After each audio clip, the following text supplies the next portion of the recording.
Avec Audrey Racine. Bonjour Audrey. Bonjour Raphaël. Plus que 24 heures avant la fin officielle de la COP, même s'il peut, et on en a eu l'expérience dans le passé, y avoir des prolongations, le suspense reste entier pour savoir s'il y aura ou non accord. Oui, alors ce matin, nous avons tous reçu un brouillon de communiqué final d'une dizaine de pages, vous allez le voir, avec des options de formulation sur lesquelles les négociations se concentrent en ce moment. C'est comme ça que ça se passe à chaque COP. Le voilà, ce document. Il y a une base de discussion, donc, mais ça ne veut pas dire qu'on va trouver un accord. Loin de là, vous allez le voir. On va commencer par prendre un peu la température à Bakou. Elle était fraîche aussi en Azerbaïdjan, avec cette réaction de la représentante de la délégation allemande, qui est assez représentative. Ce texte n'est pas du tout ce dont nous avions besoin. Nous attendions beaucoup plus de cette présidence, qu'elle fasse avancer un texte ambitieux. Au lieu de cela, nous avons un texte qui tente de nous diviser sur des questions financières, par exemple. Il y a bien quelques éléments sur des questions clés pour les nations insulaires ou les pays les moins avancés. Mais ce texte contient des clauses toxiques. En ce qui concerne l'atténuation, je veux dire, il n'y a rien dans ce texte. Ouais, c'est pas très optimiste sur l'issue de la COP. Non, et toutes les réactions sont à l'avenant. La ministre française de la Transition écologique, qui suit ces débats à distance puisqu'elle ne s'est pas rendue à Bakou, a réagi sur Twitter. Regardez, elle dénonce un projet inacceptable qui nous renvoie plusieurs mois en arrière. Les États-Unis, de leur côté, se sont dit profondément inquiets de ce projet d'accord. Des représentants de l'Alliance des États insulaires l'ont qualifié de faible et se disent déçus. Mais l'échec n'est pas une option, a dit Antonio Guterres, le secrétaire général des Nations Unies ce matin. Maintenant, on va parler du fond, de ce qui continue à se négocier cette heure-ci. Les pays du Sud ont fait une demande chiffrée adressée à l'Union européenne, aux États-Unis et au Japon. Au moins 500 milliards de dollars de financement par an pour le climat d'ici 2030. Pour rappel, en 2022, les pays riches ont mobilisé 116 milliards de dollars, atteignant avec 2 ans de retard l'objectif qui avait été fixé en 2009 à la COP de Copenhague. 500 milliards de dollars, c'est la moitié de l'objectif de cette COP. On voit que les ambitions baissent pour obtenir un chiffre, parce que l'échec absolu, ce serait de se quitter sans financement précis.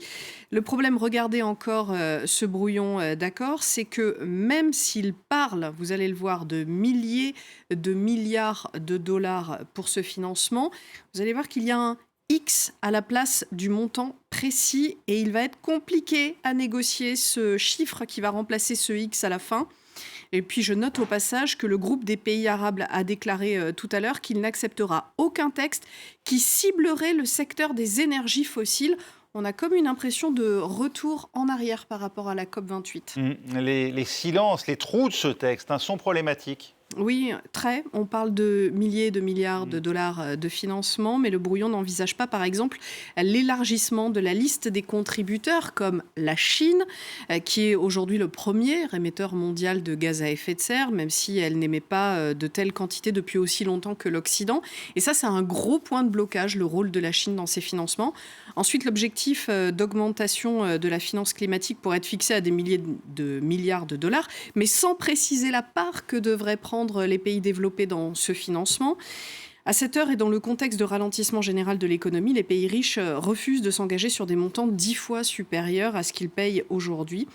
La seule bonne nouvelle qui nous soit venue de Bakou cette semaine, c'était hier l'engagement pris par 25 pays riches, dont la France, de ne plus jamais ouvrir de centrales au charbon. Mais ce n'était pas l'objet de cette COP, c'est une COP des financements. Si aucun accord n'est trouvé sur ce point, eh bien ce sera un échec, et un échec qui aura de graves conséquences. Parce que l'an prochain, les pays doivent s'engager à la COP 30 sur de nouveaux objectifs de réduction de leurs émissions. Si les pays les plus vulnérables n'ont pas les moyens de financer leur passage aux énergies renouvelables, de tourner le dos aux hydrocarbures, eh bien comment espérer qu'ils puissent réduire leurs émissions ou même freiner l'augmentation de leurs émissions. Un échec de la COP29 paverait donc la route à un échec de la COP30 et ainsi de suite. Avant de terminer cette chronique, j'aimerais bien rappeler que si tout ça paraît très administratif et un peu abstrait, il faut bien le dire, on parle de freiner une catastrophe qui fait déjà des milliers de morts, qui pourrait faire des millions de morts. On parle de préserver l'habitabilité de notre planète. Et quitte à paraître grandiloquente, on négocie dans ces COP la survie de l'humanité. Et oui, c'est important de le rappeler, de le dire, parce qu'on n'est pas effectivement simplement dans de l'institutionnel et des grandes réunions, mais véritablement dans un enjeu vital. Merci beaucoup.